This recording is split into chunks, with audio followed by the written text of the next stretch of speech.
YouTube, welcome into Genshin Impact Hot Takes. The other day I left a tweet out asking for your Genshin Impact Hot Takes. Now that we're coming to a close on the Fontaine arc, I thought there's no better time to do this. Shush.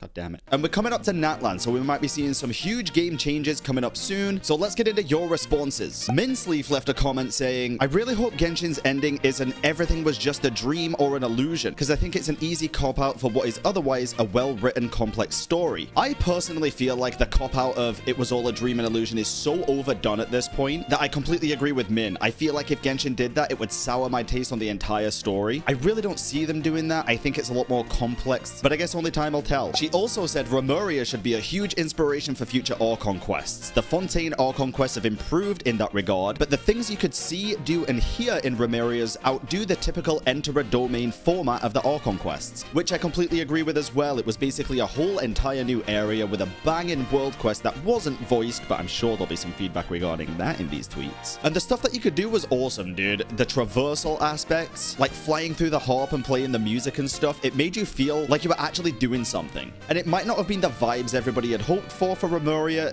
wanting more of an kind of darker vibe, but it was a cool vibe nonetheless, and I know Genshin can do great things with that kind of stuff. Duck said the Bran NPC should be romanceable.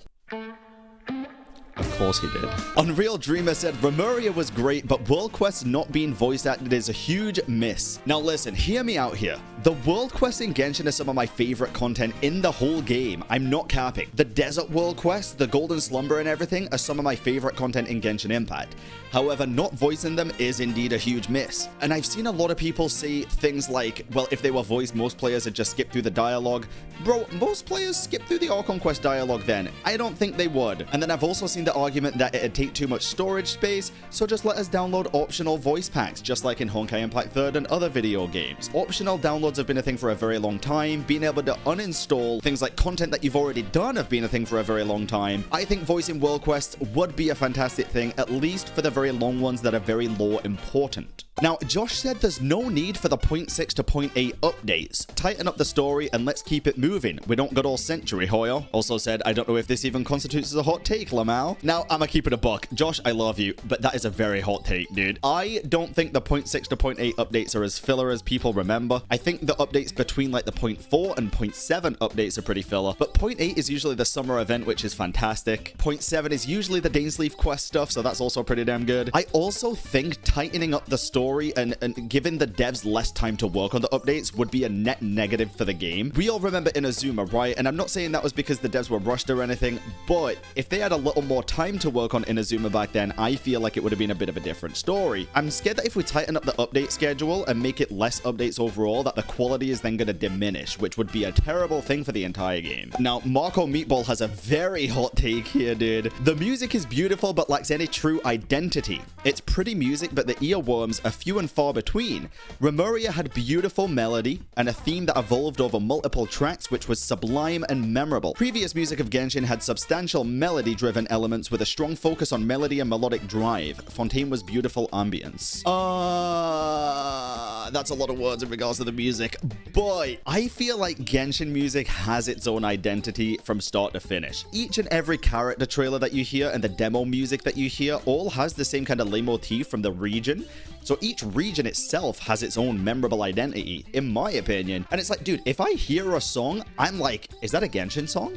Even if, like, I've heard it once or twice. I feel like the identity is there for Genshin. I feel like the music peaked in Sumeru, but I still think Fontaine music was fantastic, and I love all the other music in the game. And these have been some pretty hot takes so far, but I'm curious what you guys think as well. Let me know down in the comments what your hottest Genshin Impact take is, and like and subscribe if you want to see more videos like this. Zajeff said Genshin's music peaked in Sumeru Rainforest, and they haven't been able to capture that same sense of wonder since the Apam Woods soundtrack. I actually agreed with this just a moment ago. I do think the music peaked in Sumeru. Not just the rainforest, the desert music was peaked too. But in terms of sense of wonder since the Apam Woods soundtrack, I really think the Fontaine boss music for the big fucking narwhal whale was goated, dude. That shit made me feel things in my loins that I haven't felt since the first time I watched Sin City. Goated OST, fantastic difference in the normal stereotypical music choice for Genshin, 10 out of 10 music. Ombre said, if Genshin wants to represent foreign cultures, they need to represent the people from these cultures. People always use the excuse that Teyvat is a fictional world, but it's not a justification for the complete lack of playable POC in the game. To which I agree. We've got some tan characters and stuff like that, but it would be nice to have a more diverse culture of characters themselves,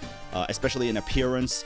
I do feel like Genshin really does represent cultures incredibly well through different mediums, such as music, for example. Again, Sumeru's music felt like it transported me to the place. I feel like it represented the culture really well, and this is coming from someone who heard on a daily basis that from people that were part of that culture that it did represent the culture very well. I'm British. We don't really have a fucking culture. Britain basically stole other people's cultures. Kinda sucks. Madison said, not every combat event needs their plot to be a researcher looking for some help.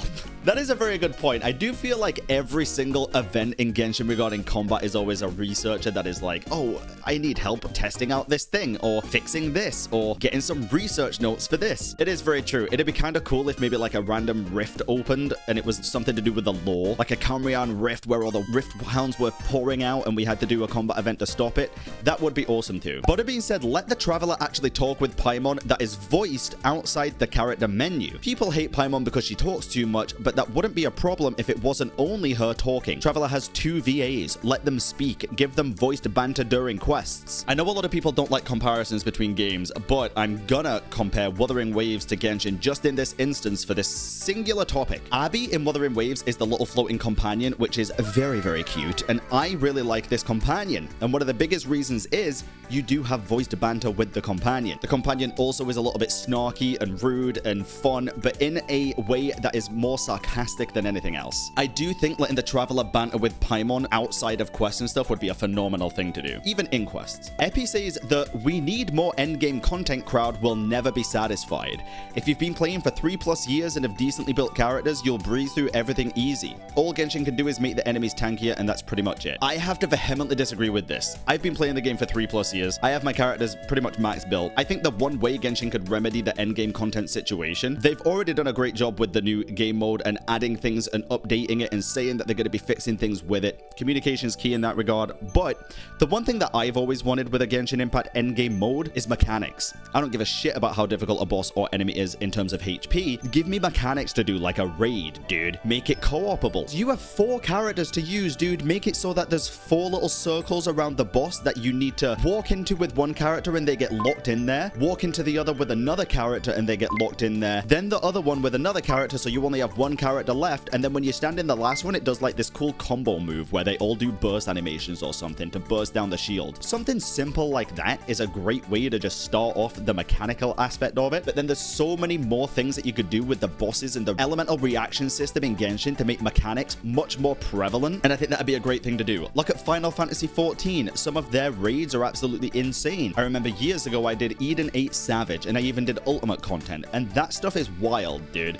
Gives a really good sense of camaraderie, but they do have to make sure that in Genshin it's doable in solo as well. But I think it's entirely possible. Sip Stefan said, lore in books and long text is a waste. Most players won't read it, and putting important details in book style format for a video game just goes against the medium. People play video games for the visual aspect, not to read. Bit of a hot take, because honestly, I feel like there's certain games that do it really well where the majority or all of the lore is in written detail, such as Elden Ring and all of the Dark Souls games. FromSoft are great at telling a story through words instead of visualizing everything, but Genshin does such a good job at visualizing stuff that I think it's a very much lost opportunity to focus on both aspects as much as they do. A lot of the super important details regarding Before Sun and Moon and the Kalmar dynasty, and a lot of the other very, very old lore in Genshin is locked behind books. We don't know about it yet. There might be world quests or Archon quests in future that do tell us about it. I do think it'd be a great thing to show more than tell at this point, because they've proven time and time again that they can do that and it works really, really well. I don't think lore in books and artifacts and stuff is a bad thing inherently, but I do think it could be better to show a little bit more than they currently do. Stealthless says Genshin Impact needs more weapon types. The same 5 weapons are getting stale, to which I kind of agree with, but this is a very important detail here, because if we take a look at the characters, one of the things that I noticed is is. We have a lot of characters in the game already. I did a video not long back talking about all the different characters that I'd pull for and that I'd regretted and stuff. And I noticed at that point that we have a lot of characters. The weapon type being increased now would be a terrible idea in my opinion. Mainly because, say for example, we get a fucking gun user in Genshin, right? Just as a brief example. We get a gun user in Genshin, what weapons are we going to use on them, dude? We're either going to be forced to pull on the 5-star weapon banner, get lucky on the standard banner, or just focus on 4-star weapons. I don't think it's a good idea at this point to add more weapon types to Genshin. I think it's better to just diversify the current weapon types to be able to do more things. Kiwi said if you speedrun the new updates within the first few hours after it comes out, you can't complain about the game having no content, to which I do pretty much agree with for the most part. However, one of the things that I've noticed is a lot of people complain that there's no content in Genshin when there's just no content for them. Most people play the game for the story, as far as I'm aware. A lot of people play the game for the exploration, but for example, if you only play the game for exploration, the update comes out and within a week you've 100% of the new region, but you still haven't done the quest, or vice versa, people will complain that there's no content, but what they really mean is there's no content that they want to do. I'm guilty of this myself. Game can't please everybody 100% of the time, but I think it's been getting better at doing that. And also, Genshin isn't a main game, dude. It's not meant to be a game that you play for 4 hours a day, 3 hours a day, even sometimes 2 hours a day. Honestly, after the first week of the patch, an hour a day, 30 minutes a day to do dailies is more than enough. It just is. That might be a hot take from me as well, but let me know what you think. Ashen Ghosty said, the game in the grand scheme of things is honestly not that good. Story has its moments, but 5 hours of constant dialogue is boring, especially after doing that for 3 years. The combat system just makes you sad because of how complicated it is, yet it's completely wasted because game is easy. 2 different points here. The story has its moments, but 5 hours of constant dialogue is boring, especially after doing it for 3 years. That is a hot take, but it's also an opinion. I'm not going to say the opinion's wrong, but I do disagree with it. I think Genshin's been getting better at showing and not telling over time, and I do think instead of having the 5 hours of constant yapping, which it's not really at the minute, the end of the All Conquest usually are a lot of talking and dialogue, but I feel like they've been getting better at making it feel more action-packed and putting in more cutscenes and stuff to kind of break that up. I feel like the pacing got really, really good with Sumeru, and it got even better with Fontaine, and I'm really excited for Natlan. And the second part of that was basically saying the combat system's sad because it's complicated but wasted, which I agree with. Again, I think we need more diverse mechanics in bosses and things like that to be able to really make use of the elemental reaction system, but we just don't have it in the game right now. I don't know if we ever will at this point. We're pretty late into the game, so we might just have to make the most of what we've got. Kamito said, one sentence only, stop with the big exploration area. Why? Why would you ever want Genshin to lower the amount of exploration? This game is a story game with a ton of exploration. The whole point of this game is that it's an open world RPG where you can explore the areas. There's nothing wrong with taking your time exploring an area. Just because you can't do it in 1 day or 1 week doesn't mean that they should reduce the size of the update. More content is always going to be good if it's good content. If there's cool areas to explore, give me all of it. Give me an area that takes 3 weeks to explore fully, because I can do it over 6 months if I goddamn need to. TGS got a lot of backlash for this comment, but he said the combat system's actually the best aspect of the game aside from the music. Elemental reactions feel great and are deep mechanically. Character kits designs almost always have great focus and reward players who have good knowledge about the mechanics. TGS, I agree with you on some of the parts. However, the combat system has potential to be the best part of the game. Again, reiterating my previous point, I feel like it has the mechanics and diversity that it needs to be good, but no content in the game where it's shown off that it's good. Bro, you can do Hyperbloom for 90% of the content in this game. Tythar said a skip button would do more harm than good. Completely and utterly disagree with this. I love the story. I would not be skipping the story, but I am a huge advocate for a skip button in this game. The reason is not everybody plays for the story, and I'm fully aware of that. Some people want to get the story done so they can just start building characters, and then a skip button would be great for those people.